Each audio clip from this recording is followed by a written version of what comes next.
എൻ്റെ കുറേ പിള്ളേരുണ്ട്, അവർക്ക് ഇന്ന് ഇച്ചിരി സ്വല്പം ഫുഡ് കൊടുക്കാമെന്ന് വെച്ചാൽ മോനെ ഞാൻ അച്ഛൻ കൊണ്ട് ഫുഡ് കൊടുത്തിട്ട് വരട്ടെ. അച്ഛൻ കൊണ്ട് ഫുഡ് കൊടുത്ത് വരട്ടെ മോനെ, കേട്ടോ. എന്നും ഞാൻ ഫുഡ് കൊടുക്കുന്നതാണ്. അവർ 5 പേരുണ്ടായിരുന്നു കുഞ്ഞുങ്ങൾ. അതിൻ്റെ അമ്മ അതിൻ്റെ മുകളിൽ പ്രസവിച്ചിട്ടിട്ട് പോയതാണ്. പക്ഷേ അമ്മ ഒരു 3-4-5 മാസം കഴിഞ്ഞപ്പം എന്തോ അസുഖം ബാധിച്ച് മരിച്ചുപോയി. പിന്നെ ആ പിള്ളേർക്ക് ഞാൻ ഫുഡ് കൊടുക്കും, വേറെ ആൾക്കാരൊക്കെ ഫുഡ് കൊണ്ട് കൊടുക്കും. അവർ അതിൻ്റെ മുകളിൽ നിന്ന് ഇറങ്ങത്തില്ല കേട്ടോ. കാരണം വെച്ചാൽ അവരെ ആരോ വളർത്തുന്നു എന്നൊരു തോന്നലാണ് അവർക്ക്. അപ്പോൾ ഞാൻ എല്ലാ ദിവസവും ഫുഡ് കൊണ്ട് കൊടുക്കും. ഇന്ന് ഞാൻ ഇച്ചിരി മത്തി വാങ്ങിച്ചപ്പോൾ അതിൻ്റെ തല കൊണ്ട് കൊടുക്കാമെന്ന് വിചാരിച്ചു. ശരി, ഇനി അവിടെ ചെന്നിട്ട് കാണാമേ.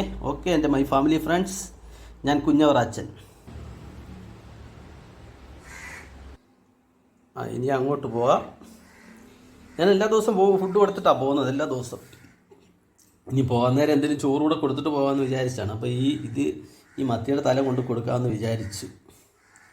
മോനെ അച്ഛൻ പോയിട്ട് വരട്ടെ കേട്ടോ. ഇവിടെ ഇരിക്കണം അടങ്ങിയേ. ഓക്കെ, പോയിട്ട് വരട്ടെ കേട്ടോ. കുഞ്ഞ് ഇവിടെ ഇരിക്കണങ്ങേ. അച്ഛൻ പോയിട്ട് വന്നിട്ട് കുഞ്ഞിന് ഫുഡ് തരാം കേട്ടോ. എൻ്റെ വീടിന് തൊട്ടടുത്ത് തന്നെ കേട്ടോ, എൻ്റെ വീടിന് തൊട്ടടുത്ത് തന്നെ. പക്ഷെ നമ്മളത് കാണുമ്പോൾ അതുങ്ങൾക്ക് കൊടുക്കാതിരിക്കുക എന്നെ കൊണ്ട് പറ്റത്തില്ല. കാരണം വെച്ച് കഴിഞ്ഞാൽ നമ്മൾ അതിന് ഒരു നേരത്തെ ഭക്ഷണം കൊണ്ട് കൊടുത്തില്ലെങ്കിലേ അത് അതിൻ്റെ മുകളിൽ നിന്ന് ഇറങ്ങത്തുമില്ല. അതാണ് വേറൊരു പ്രശ്നം. ഇറങ്ങി അങ്ങ് പോയായിരുന്നു പിന്നെ കുഴപ്പമില്ലായിരുന്നു. എനിക്കത് എല്ലാത്തിനെയും കൂടെ വളർത്താനുള്ള സാഹചര്യവും കുറവായി. കുഞ്ഞവറാജനെ തന്നെ നോക്കാൻ ഇങ്ങനെ ഭയങ്കര ബുദ്ധിമുട്ടാണ്. ശരി, ഇനി അവിടെ ചെന്നിട്ട് കാണാം. ഓക്കെ, ഇതിൻ്റെ മുകളിലായിട്ടാണ് അവരുടെ താമസം കേട്ടോ. എന്നെ കണ്ടില്ല, ഉറക്കമാണെന്നാണ് തോന്നുന്നത്. അങ്ങോട്ട് പോവാം. ഇതിൻ്റെ മുകളിലായിട്ടാണ് താമസം. കാരണം വെച്ച് കഴിഞ്ഞാൽ ഇവർ ഇറങ്ങിപ്പോകത്തില്ല കേട്ടോ. കണ്ടോ, എന്നെ കണ്ടപ്പോഴത്തേക്ക് വന്നതാണ് കേട്ടോ. എൻ്റെ സൗണ്ട് കേട്ടപ്പോഴത്തേക്ക് അതുങ്ങൾ വന്നതാണ് കേട്ടോ. എന്ത് സ്നേഹമാണെന്നറിയാം. ഈ സ്നേഹം ഭയങ്കര സ്നേഹമാണ്. ഒരു നേരം കൊടുത്താൽ ആ സ്നേഹം ഒരിക്കലും മറയാത്തൊരു സ്നേഹം തന്നെയാണ് കേട്ടോ. മോനെ അച്ഛൻ ഇച്ചിരി ഫുഡ് കൊണ്ടുവന്നിട്ടുണ്ട്. വൈകിട്ട് പിന്നെ കൊണ്ടുതരാം. അച്ഛൻ ഡ്യൂട്ടിക്ക് പോകാൻ നേരം പിന്നെ കൊണ്ടുതരാം കേട്ടോ. ഓക്കെ മക്കളെ, ഇവരാണ് പിള്ളേർ. 3 പേരുണ്ട് കേട്ടോ. നല്ല മിടുക്കന്മാരാ. മോനെ തരാമെന്ന് പറഞ്ഞില്ലേ? തരാം കേട്ടോ. തരാം. വെള്ളമൊക്കെ ഞാൻ ഒഴിച്ച് വെച്ചിട്ടുണ്ട്.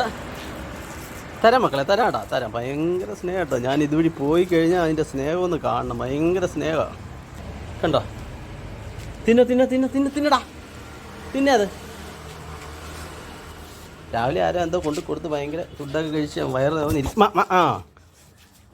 സ്നേഹം. തിന്നട്ടെ എല്ലാവരും തിന്നട്ടെ കേട്ടോ. അച്ഛൻ വെള്ളം ഒഴിച്ചു തരാം കേട്ടോ. എല്ലാവരും തിന്നുവാണ് മൈ ഫാമിലി ഫ്രണ്ട്സ്. വിശന്നില്ല, വിശപ്പ്. ഇനി വൈകിട്ട് പോകുമ്പോൾ എന്തെങ്കിലും ചോറോ എന്തെങ്കിലും കൊണ്ട് കൊടുക്കണം. കൊടുത്തിട്ടേ പോകത്തുള്ളൂ ഞാൻ. തിന്ന മക്കളെ, തിന്ന കേട്ടോ. ഇനി വെള്ളം ഒഴിച്ചാലേ, വെള്ളം കുടിച്ചോണേ.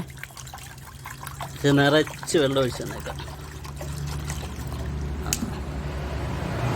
പോട്ടെ, കുഞ്ഞവറാൻ അവിടെ നോക്കിയിരിക്കുക. പോട്ടെ പിള്ളേരെ, ഇങ്ങോട്ട് വന്നേ. തിന്നു കേട്ടോ. തിന്നിട്ട് കിടന്ന് ഉറങ്ങിക്കോ കേട്ടോ. വൈകിട്ട് ഇനി ഫുഡ് കൊണ്ട് തരാം. ഓക്കെ. പ്രത്യേകത എന്ന് പറഞ്ഞാൽ ഇവരെ ആരോ ഞങ്ങൾ ഫുഡ് കൊണ്ട് കൊടുക്കുന്നുണ്ട്. ഞാനൊക്കെ ഫുഡ് കൊണ്ട് കൊടുക്കുന്ന ആരോ വളർത്തുന്നത് പോലാണ്. ഇവരതിൻ്റെ മുകളിൽ നിന്ന് ഇറങ്ങത്തുമില്ല. മുകളിൽ നിന്ന് ഇറങ്ങാതിരിക്കുന്നതാണ് കാരണം. എന്താണെന്ന് വെച്ച് കഴിഞ്ഞാൽ തൊട്ട് ഫ്രണ്ട് റോഡാണ്. വണ്ടി ഇടിച്ച് ചത്തു പോകത്തേ ഉള്ളൂ. പോട്ടെ മോനെ, പോട്ടെടാ. പോട്ടെ. പോവാ. വൈകിട്ട് കാണാം. പോട്ടെ.